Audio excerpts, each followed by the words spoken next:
Welcome to the Agile Career Podcast, where we will take you on the journey from employed for life to employable for life. We'll give you the tips, insights, and strategies to help you build the transferable skills that you'll need. So let's get started. Please welcome your host, Günther Richter. Hello everyone, and welcome to episode 7 of the Agile Career Podcast. In this episode, I'm really pleased to be talking to Llewelyn Fernandes.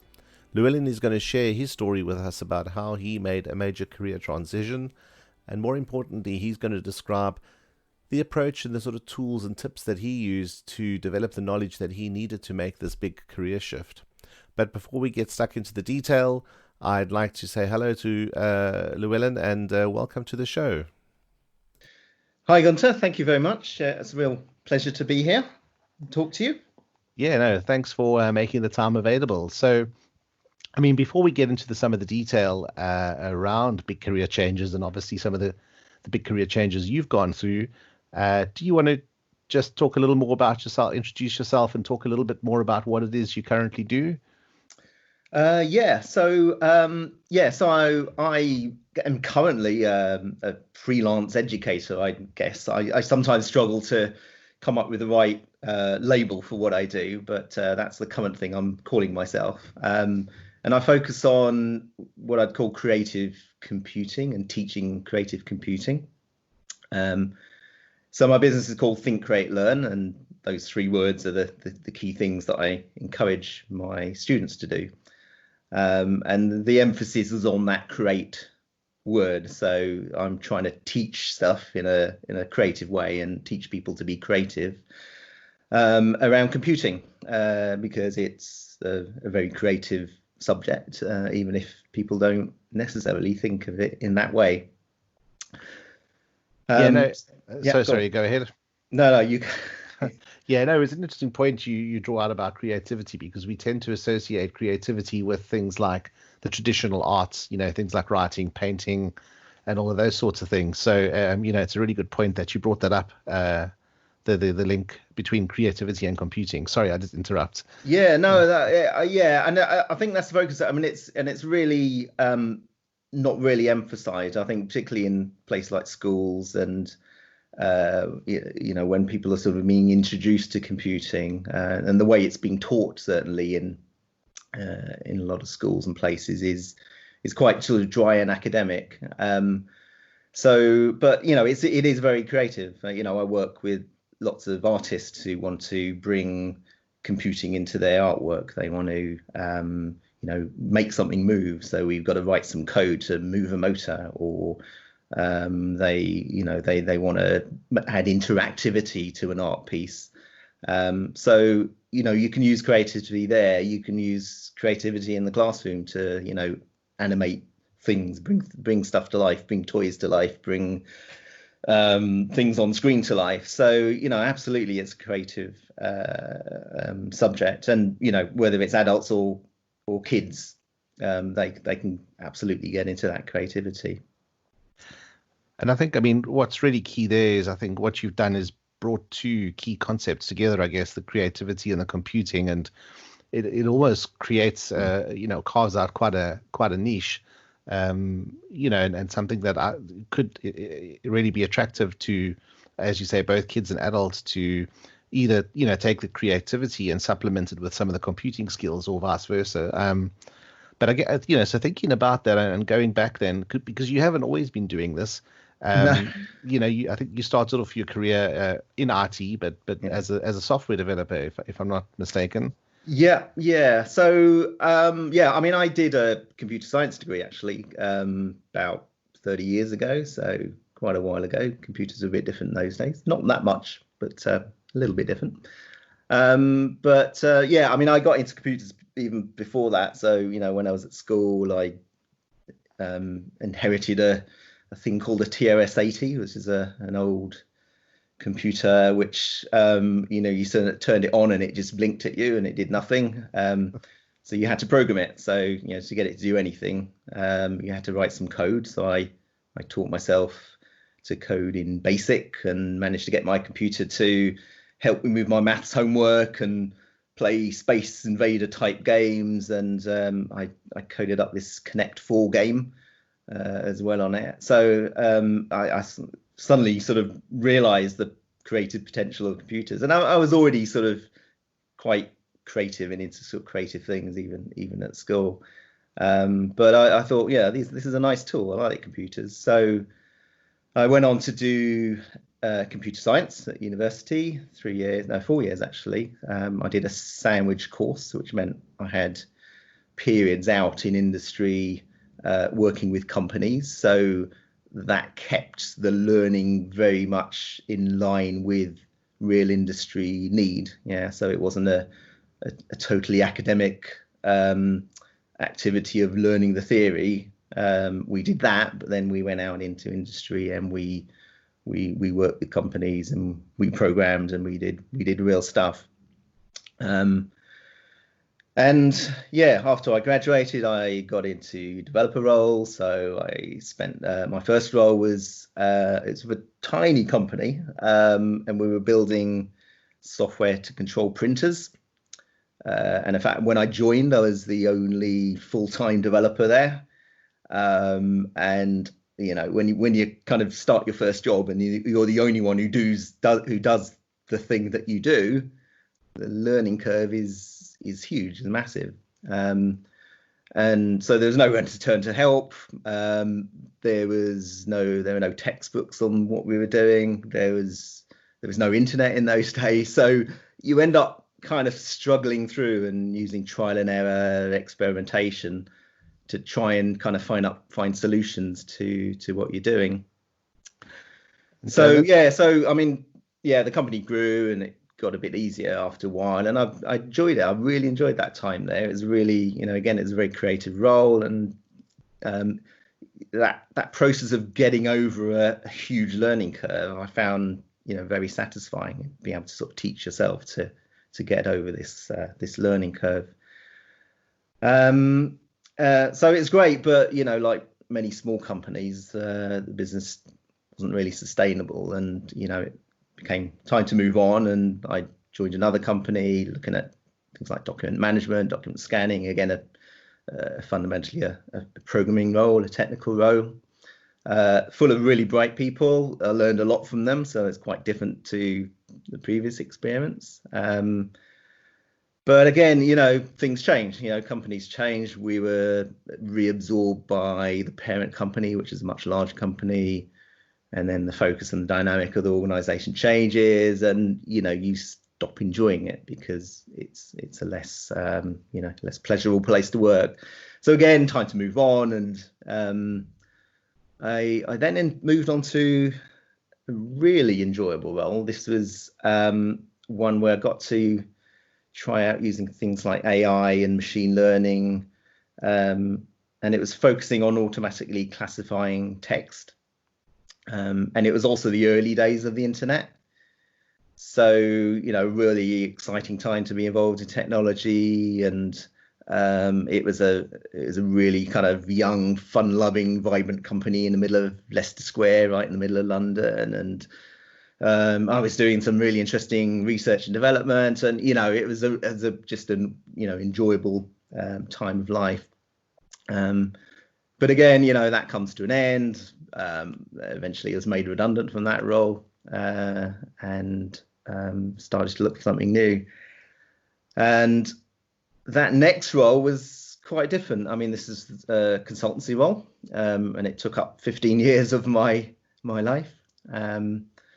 And when you kind of move into a consultancy role, away from more sort of technically focused roles, you have to pick up a huge new range of skills. And some of those are soft skills. There were a bunch of technical skills, but also a whole bunch of new soft skills that I had to pick up. So and I think one of those really is about understanding people. So to be a good consultant, you need to understand people. This wasn't something I particularly thought of as a strength of mine. It's hard enough trying to understand myself, let alone anyone else. But I think you get thrown into situations in consultancy, and you're forced to find new ways to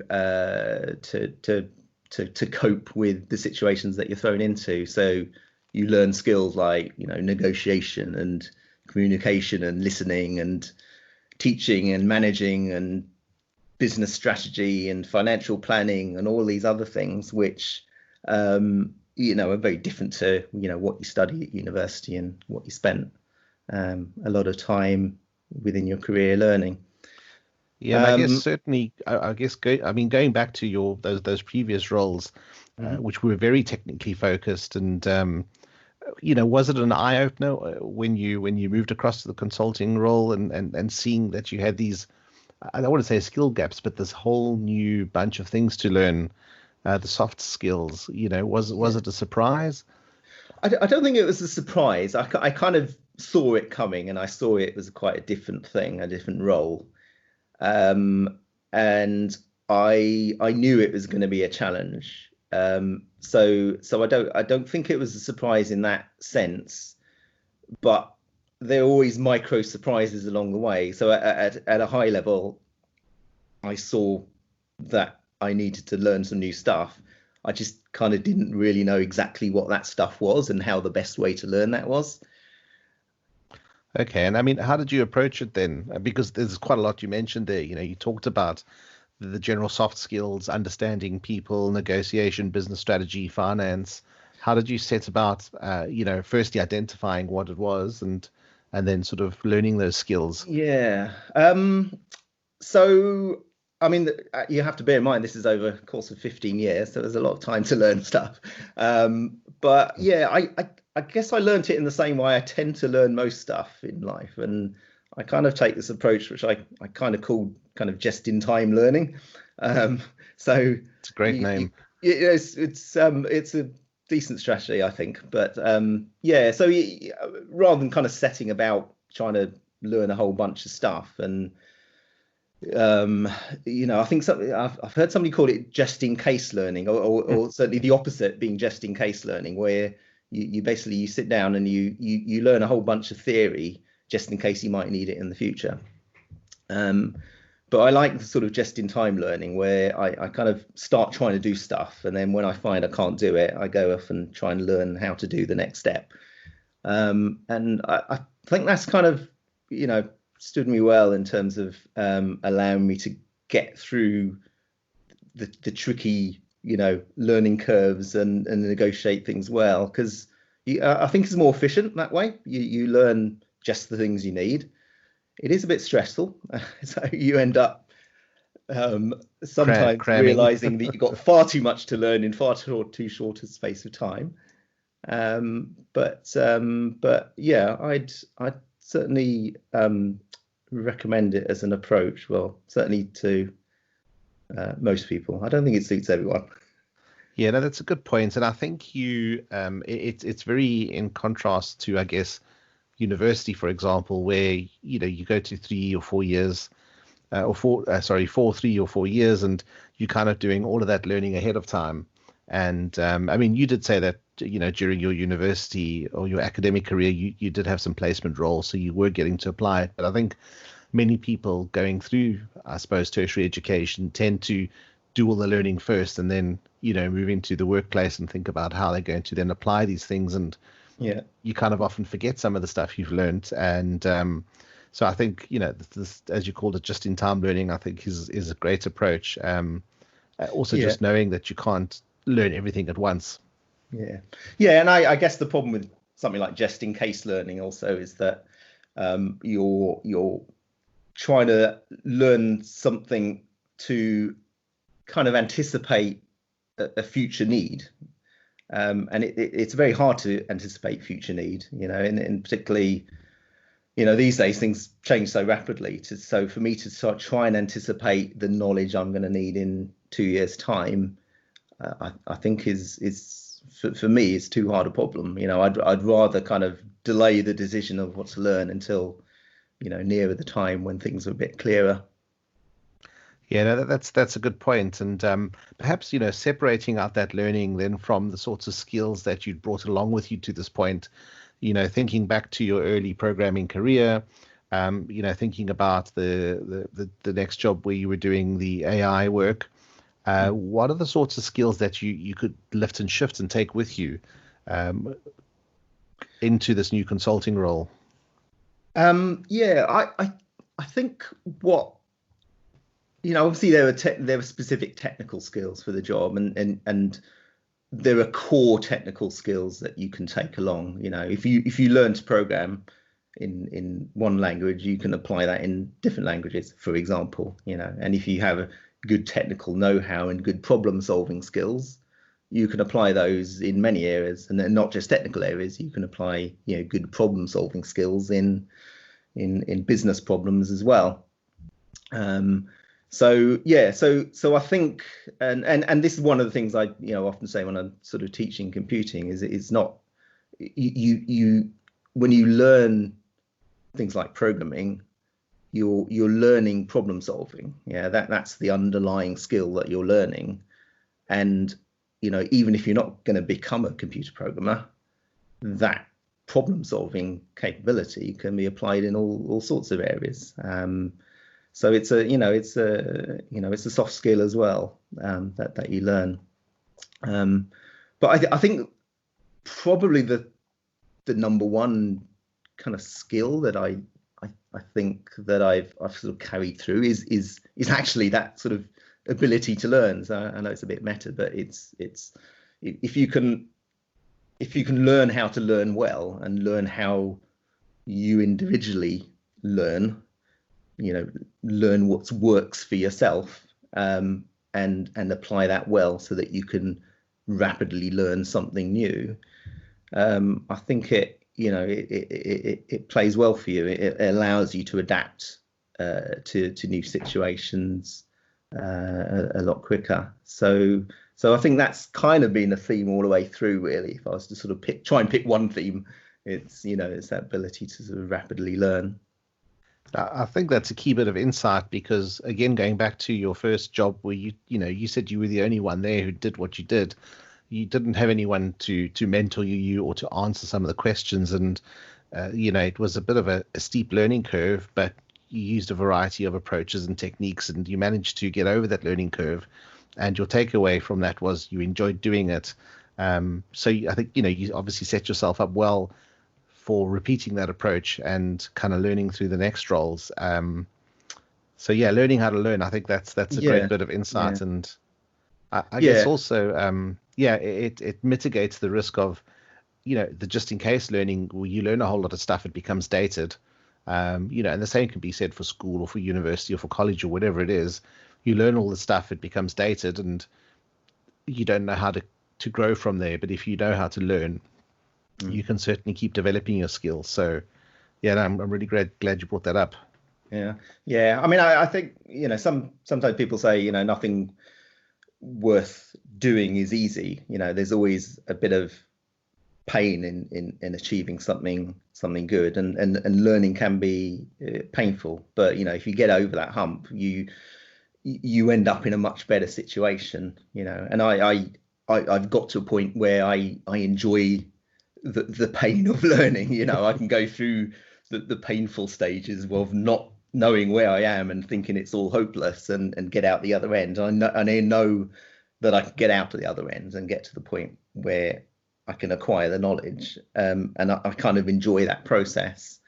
Some people some people enjoy the pain of physical exercise, or they push themselves to the limits, they push their muscles to the limits, and they enjoy that. I do find the pain of learning quite pleasurable. And I mean, what are the sorts of things you tell yourself when you're in those situations? I think because many people would become overwhelmed or find themselves a little bit overwhelmed. How do you pick your way out or find your way forward in those situations? I mean, I think sometimes you need some cope. I'm not saying it's always pleasurable. You get to the point where you're banging your head on the table, and you really, you just want to kind of walk away from it, and just never see it again. And I do sometimes walk away, and I do tell people to walk away from stuff sometimes, because you can push yourself too much to and it stops becoming pleasurable. But I find when I do walk away, I can walk away from something at some point during the day and think, right, I don't want to see this ever again. But a good night's sleep is all it takes to sort of wake up the next day and think, right, okay, let me give that another go. And sometimes sleep's great. Sleep's great because your brain sort of mulls over things, and even if you're not consciously thinking about it, your brain sort of tries to untangle it all and make sense of it all, and new ideas pop up. So when things get too tough, I tend to kind of step away and allow the kind of the back of my brain to sort of process it and then sort of come back to it a bit later. Yeah, no, it's a good point and some sage advice, I think, and probably the stuff that our parents used to tell us. Yes, go and sleep on it and think about it again in the morning. Yeah, no, absolutely. Yeah, I never used to understand people who would try and cram for exams, because they'd go through the whole night sometimes and then sort of come the next day, sit an exam, and they're tired and their brain's not functioning. And I'd always want a good night's sleep, processing all the stuff I revised the day before sitting an exam. I'm having university flashbacks now. Yeah. Thinking specifically about economics, but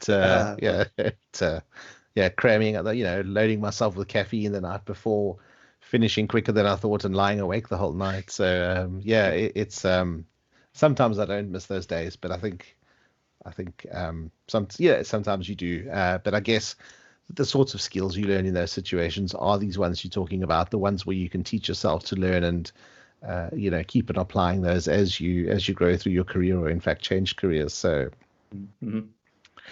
so anyways, we were talking about your career at the consulting firm, and I suppose now is probably a good time to share with everyone that I worked there as well, and that's how we know each other. So I think we probably worked together about 9 years before progressing our careers in different directions. But you were talking about going through, picking up all these skills over 15 years, and I guess how did your role? I mean, your role did change through those 15 years. I think it became probably more complex as the clients became more complex and the solutions became more complex. Do you want to take me through some of that journey? Yeah, I mean, it certainly becomes more complex just because, the scale of things changes. The company grew, the clients got bigger, the teams got bigger, and the interactions, every new person you add to the team increases significantly the number of interactions within the team, and that brings challenges. The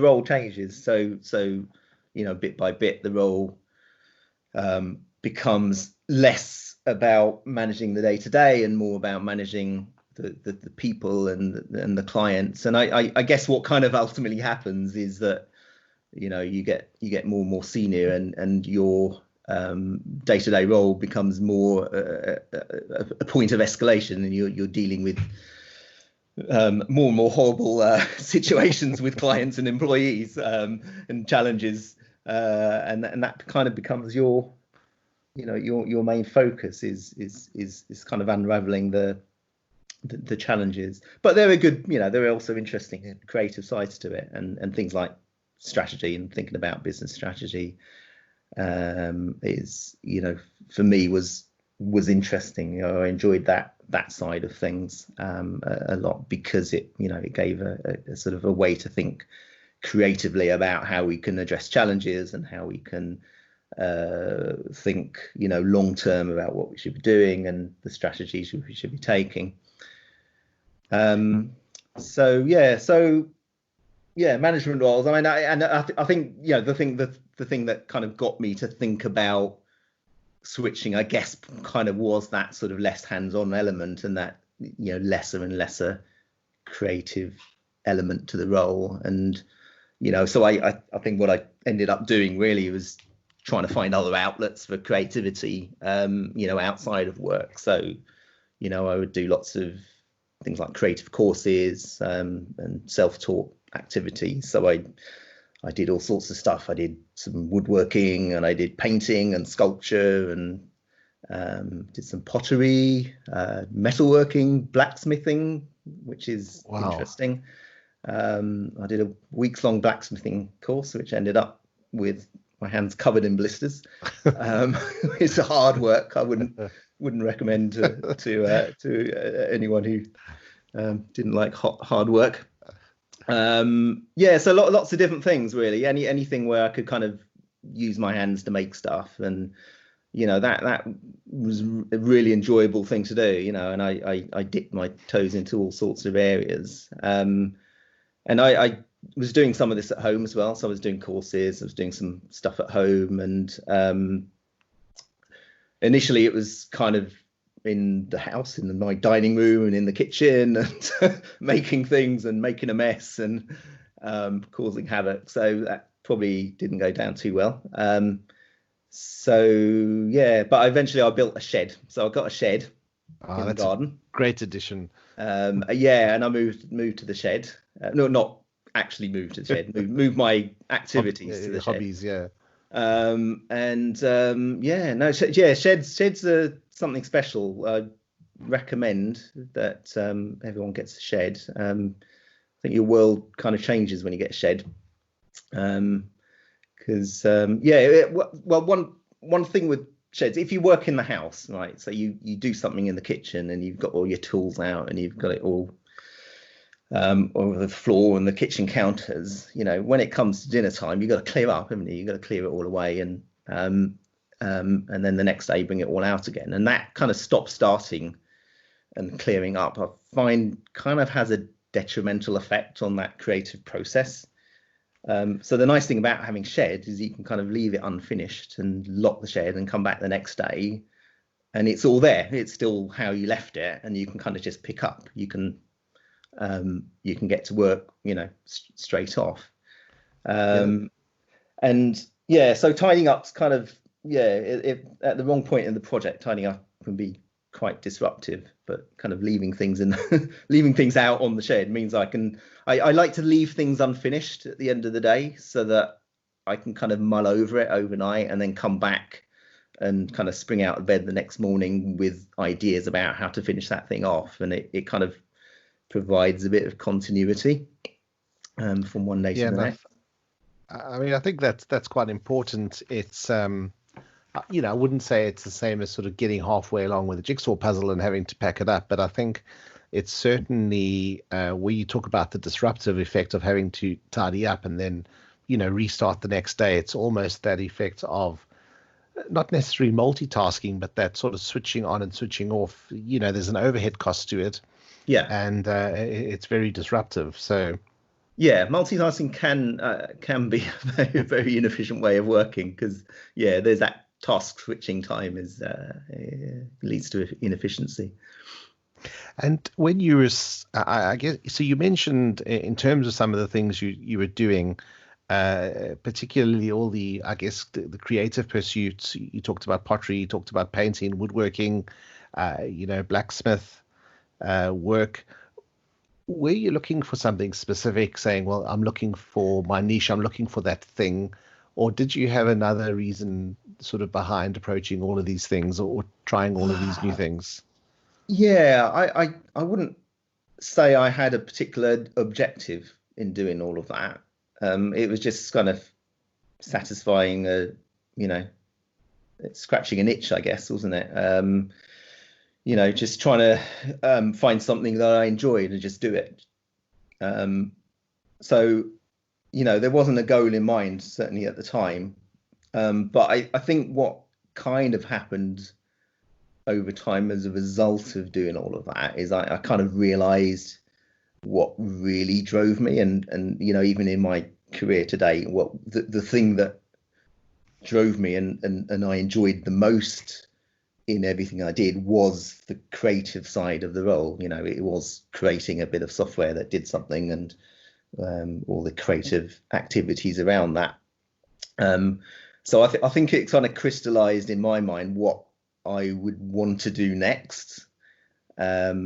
which would be something creative, something where allowed me to exercise some sort of creative side. So it took, I guess it took a while to work that out. I mean, it's not something I kind of necessarily realized. I mean, I always knew I enjoyed making things, but what I didn't realize was that was kind of almost a fundamental driving force, and that's kind of what I needed to do.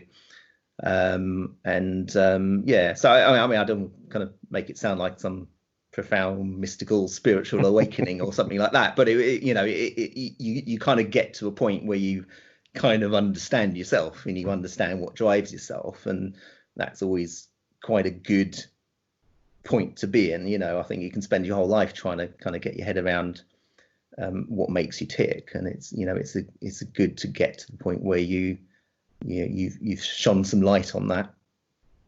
Yeah, no, that's a really good point, and funny enough, the previous podcast episode was all around understanding yourself and the importance of, I guess, understanding your strengths and weaknesses, and kind of knowing where to focus. So I'm glad you brought that out. It's just kind of reinforces it's something really good to, I guess, get underneath your belt, is that understanding yourself.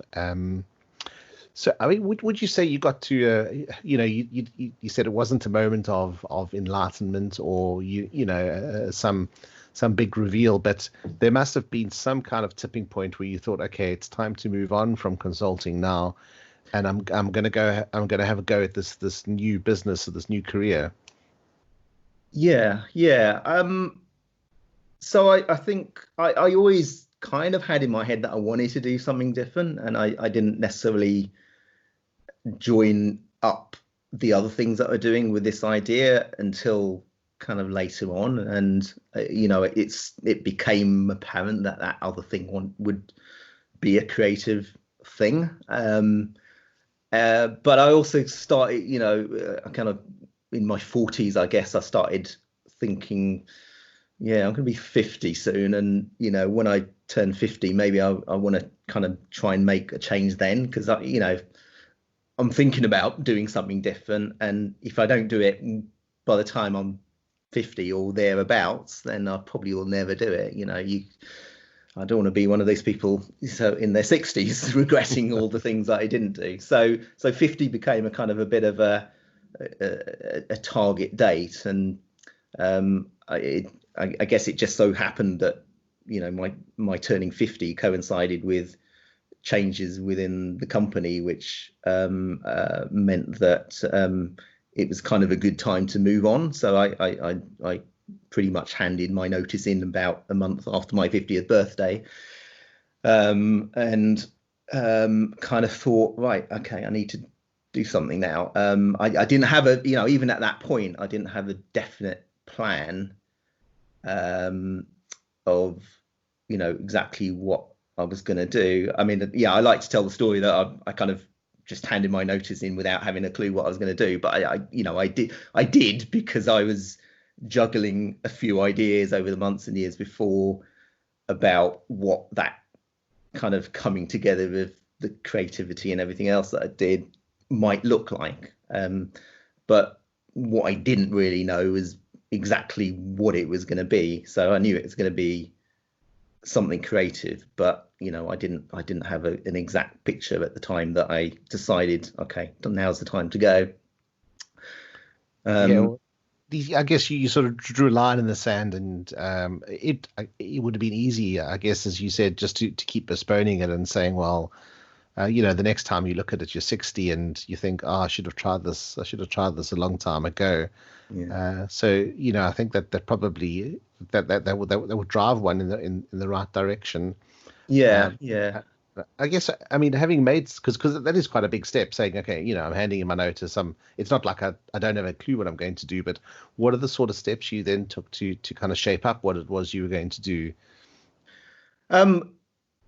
Well, yeah. So when you do something, when you kind of make a decision and you make a firm decision, and you kind of jump out of the safety and then onto the open road, it kind of really focuses your mind, doesn't it? Because suddenly you've got to decide. You can't sort of deliberate and delay any longer. So, you know, the sort of dreamy clouds of I want to do something creative kind of disperse, and the cold practical reality kicks in, and you kind of come together with, you know, come to land on a strategy that hopefully takes you down one of those paths. So, you know, so you start getting that clarity of thinking and start making some decisions. And, you know, it's a bit like when you become a parent for the first time, you know, everything becomes crystal clear at that point, and you know exactly what you need to do. And, you know, it's the same thing when you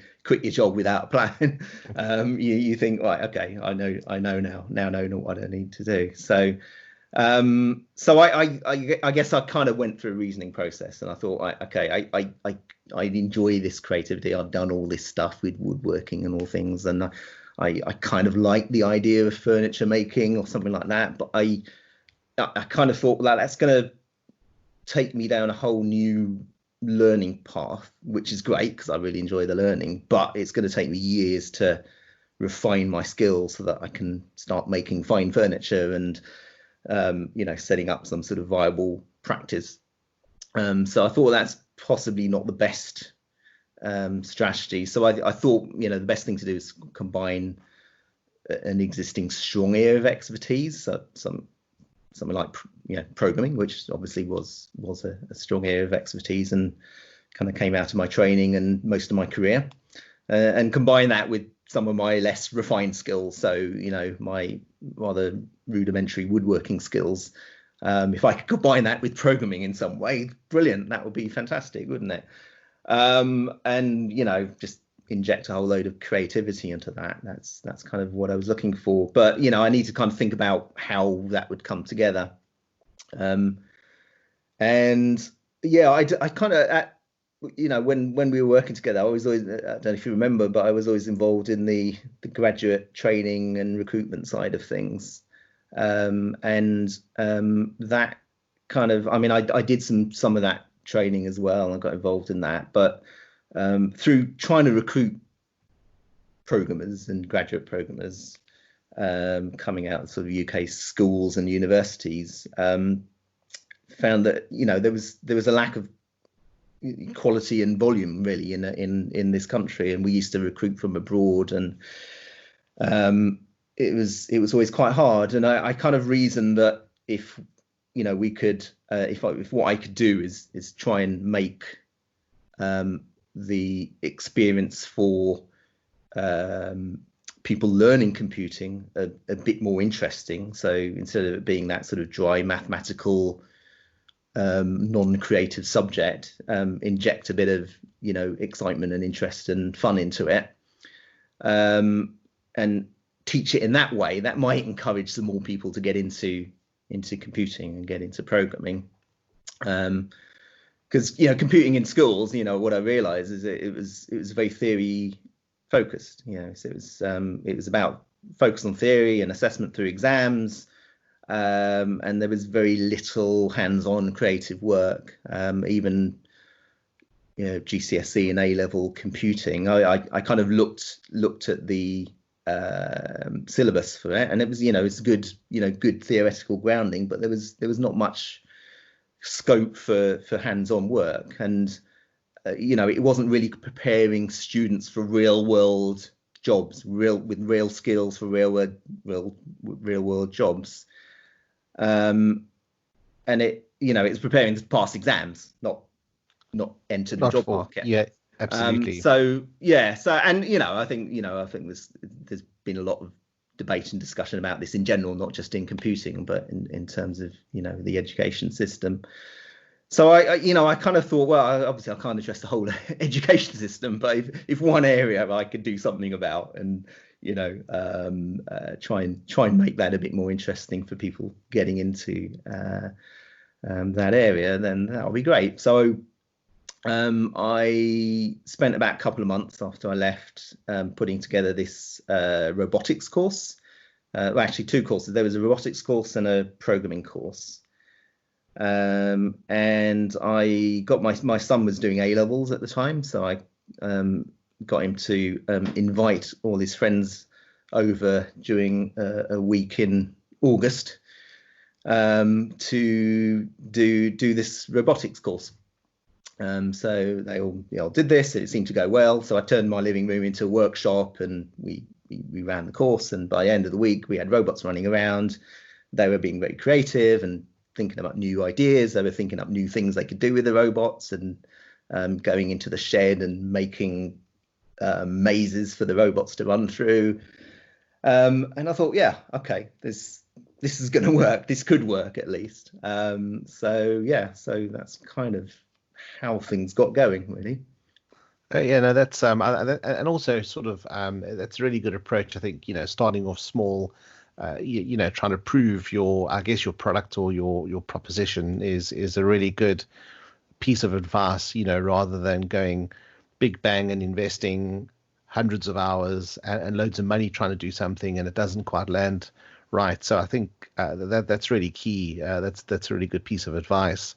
Yeah, and I think that the other things, but I mean, the stuff that I was putting together and the robotics course and etc. I mean, this is new. This wasn't sort of coming from existing knowledge.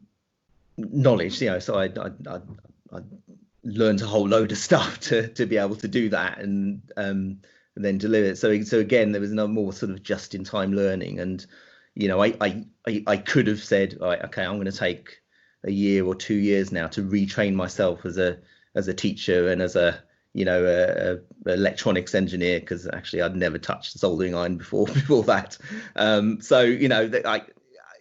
could have done that, and that may have been better in some ways, but obviously there would have been a huge delay before I could actually do anything and earn some money, etc. So again, it was a kind of just in time learning approach and quick turnaround and quick delivery. Yeah, no, and that was going to be one of my questions, saying, so you'd pulled together all of these skills and interests and hobbies you'd kind of developed over the past, and the one bit I suppose is the teaching aspect. And you said you didn't go away and do some formal qualification in teaching, but you kind of you went ahead and learned the sort of skills that you needed. Was that gap as big a gap as you thought it might be, or were you kind of pleasantly surprised by the amount of stuff you knew already, given some of the work you were doing in the consultancy, teaching grads, delivering internal courses? Yeah, I mean, I guess if I hadn't had that experience in the consultancy, I wouldn't have been confident enough to be able to do this, because even with that, I kind of came out and I thought maybe I should get a teaching qualification. Maybe I should spend some time studying, and I did kind of apply for a few things in the background to kind of cover my bases, as it were. But I found it kind of worked. I mean, and I think the consultancy experience helped really in that, the soft skills and dealing with people. But I think probably what worked for me is that my approach in some ways isn't a kind of traditional teaching approach. It's more kind of getting the students to learn themselves, really. So I kind of show them how to do stuff, and then they kind of put things together themselves, really. So there's a kind of learning approach that sort of says that knowledge, you don't just sort of deliver knowledge to people. People don't learn by having knowledge delivered to them. They learn by creating the knowledge themselves in their own heads. Yeah, so I kind of take that approach, which I guess means that I don't necessarily need a load of teaching qualifications to do that. I just need to be able to kind of facilitate learning, and the ability to facilitate things is, I guess, one of the traits of a consultant, and what you need to be able to do when you work in an IT consultancy. So I think some of that learning, as you say, does from the job came through. Yeah, no, that's a good point, because I think what you've been doing up until a point then, and also in your earlier career was was again facilitating learning. It was just that you were the person learning. Now you're still facilitating learning, but someone else is the recipient of getting that those skills and that knowledge. So I think there's a great sort of really good parallel there. Moving from the consultancy into your new business now, it's not that new anymore. Think, Create, Learn. I mean, what would you say your biggest surprise was? Yeah,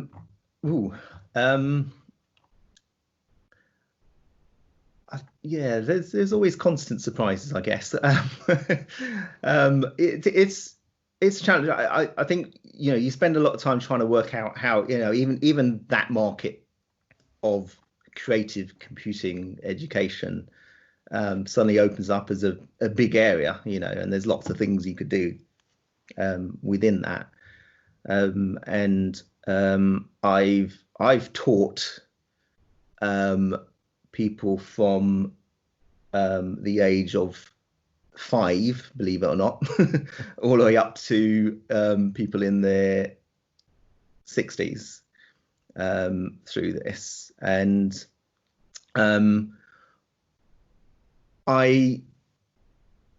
it's interesting that I think that the challenges of teaching everyone across all of those ages are kind of the same, really.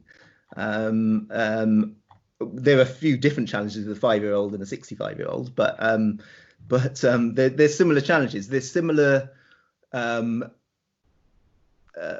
new ways of thinking that you need to use to learn to program. Say, for example, if you've never learned to program a computer before, you've got to think in a particular way, and that doesn't necessarily come naturally to everyone, or anyone even, really.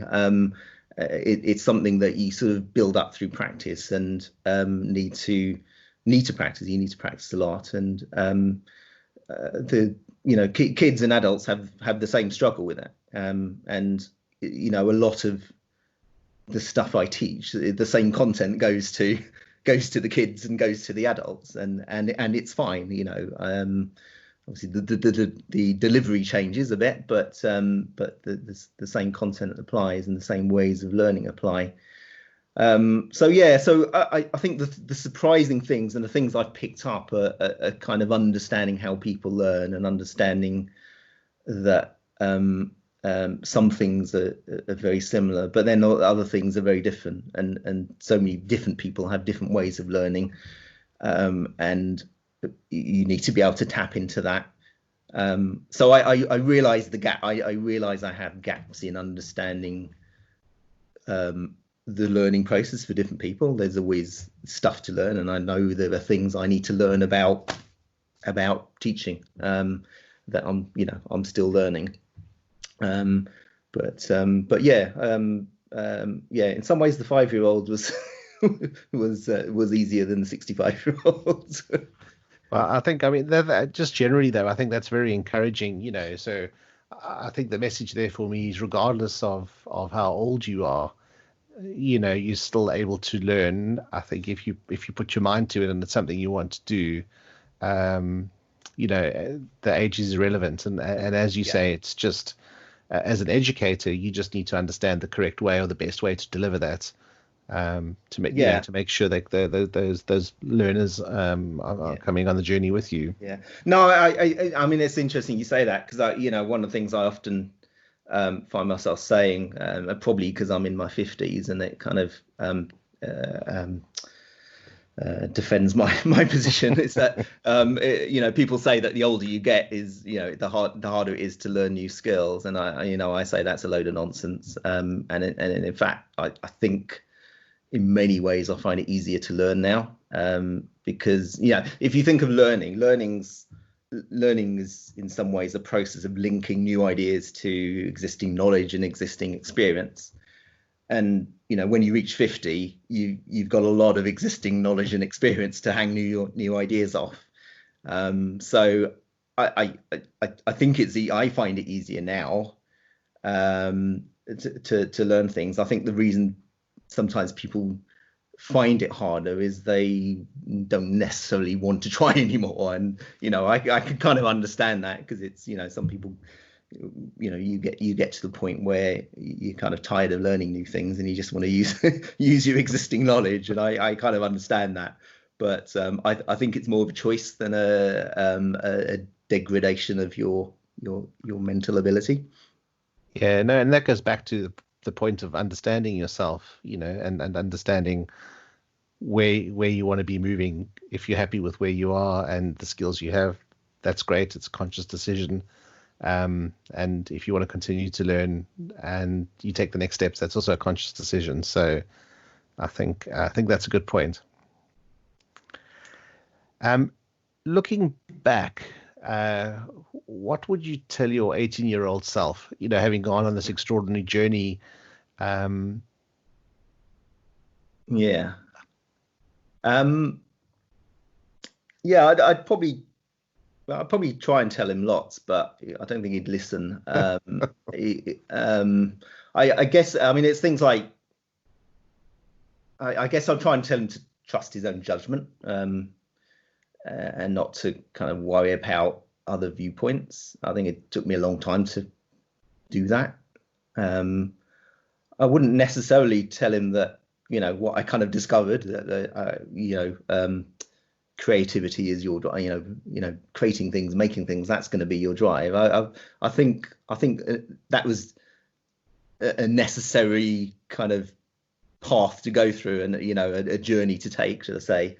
And I think if you get too many insights about where your life's heading early on, I think you won't get there. Like winning the lottery. Yeah, no, exactly. So, but I'd say, yeah. So I'd say trust your own judgment, but also listen to others and learn from others. But then make your own mind up. So it's not about just hanging on the word of everyone. But you can learn. You can always learn a lot from other people, and you should learn a lot from other people. But at the end of the day, you got to form your own opinions and make your own mind up. So yeah, that's probably that, and get a shed as soon as possible. That I'd probably tell him that as well. Get a shed. I think I'm going to make that one of my goals in the coming year. And yeah, I'm have the man cave, but I think a shed will definitely add value to my learning journey. Definitely. That's the way I'm going to sell it anyway. So So this has been brilliant. I think you've shared so much insight in this chat, and I can't believe how quickly it's gone along. So there's some really good points here, and I've obviously been making notes as we go. But I guess before we finish off, is there any single book perhaps, or a habit that you would recommend to people that are listening to the show? Yeah, books. Okay, so I've read a few of these sort of everyone reads books about how to improve themselves, and I've read a few of them. I think things like there's a book called Peak by Anders Ericsson, but it's an interesting read. But I think there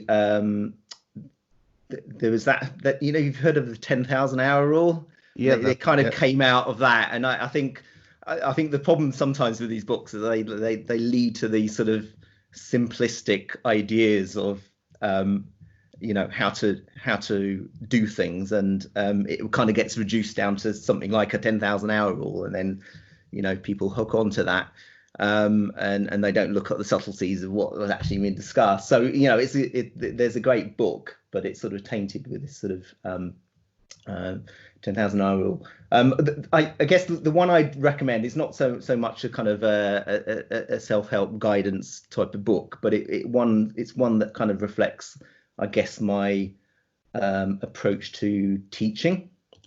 And I kind of read it maybe about a year ago, and it's called Invent to Learn.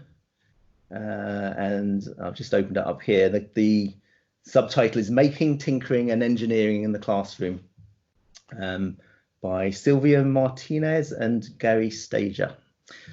Okay, and the reason I read it, and it was one of those books where I read it and thought, yeah, okay, I agree with everything in here. I could have written this myself. It's just, and maybe it's a bit vain to kind of choose a book that is so aligned to my own thinking, but it talks about this idea of um, learning through making. So you're learning by taking a project and making classrooms environments and not just for assessment, but where you're experimenting, you're tinkering, you're playing with stuff, playing with ideas and exploring. And it's quite a nice approach. Well, no, so I'm saying that wrong. Really, it's a great approach, I think, and I think every parent and every teacher should probably read it as a way to approach teaching, or a way that we could approach teaching, which would, I think, make it a lot more enjoyable, and both for the teacher and the students, and also bring some real skills to students. So, practical skills, hands-on skills that could be used in the workplace rather than the theoretical skills. Theoretical and academic. So even if you're not a maker, a creator or whatever, even if you're not a teacher or whatever, I think it's good to read, just to sort of look at another viewpoint on education and another way to tackle this sort of, I guess, gap between learning and practical skills that we need.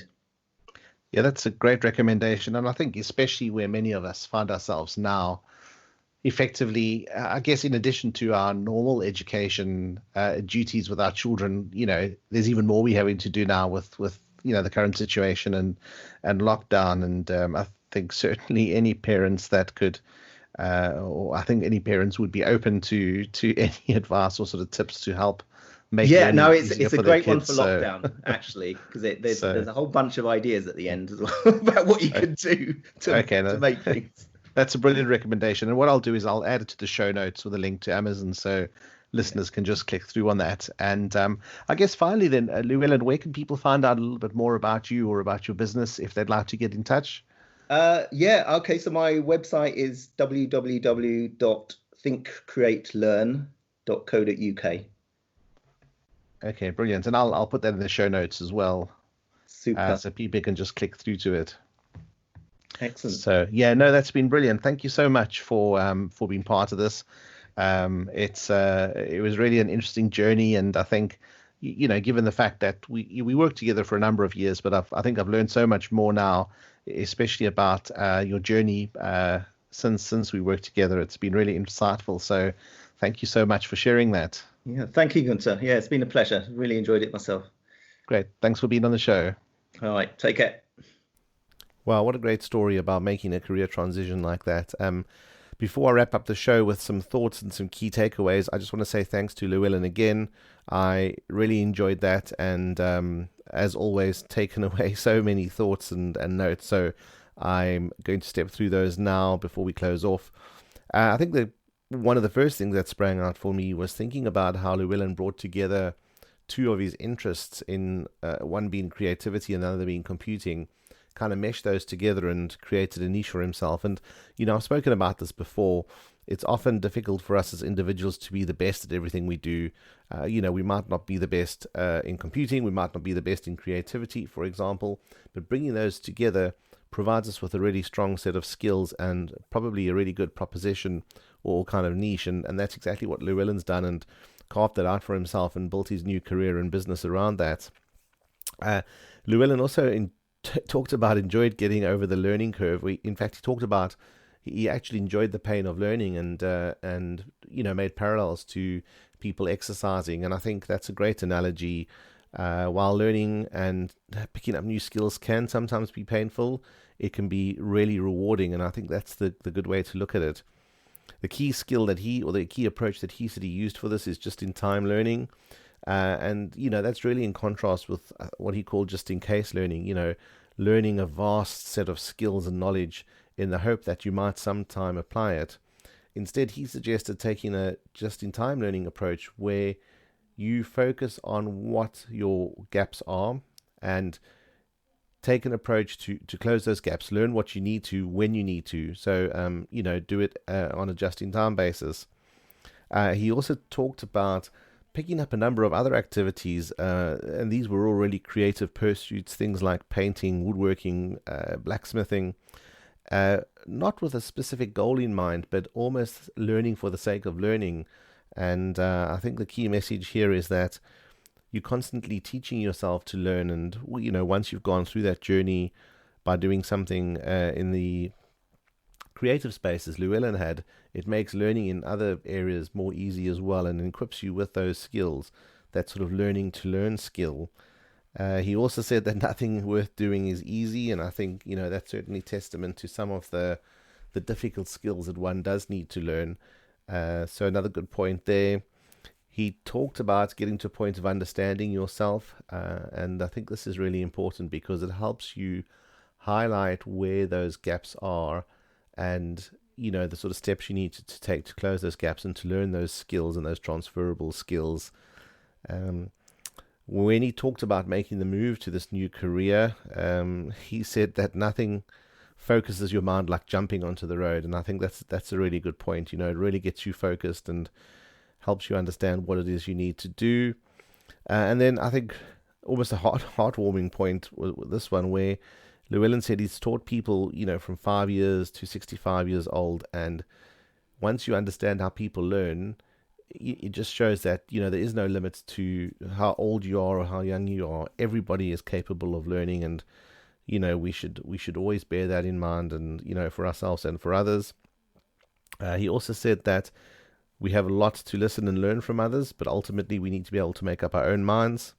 And then the bit that I really loved, he said, get a shed. And I think that's a great analogy for many things.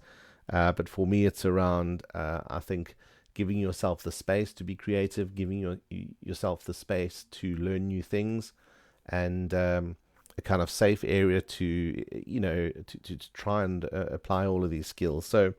So many great takeaways there. I've written all of these up in the show notes, as well as the books that Llewelyn recommended, as well as how you can get hold of Llewelyn, either through his website or his LinkedIn profile. So, thanks again for joining another episode. It's been really good talking to Llewelyn and drawing out all of these insights. If you like the show, please remember to subscribe. It's available on all platforms. Also, feel free to get hold of me via the podcast website or by visiting my website at www.gunterrichter.com. I do look forward to hearing from you, and I look forward to welcoming you to the next show. In the meantime, take care.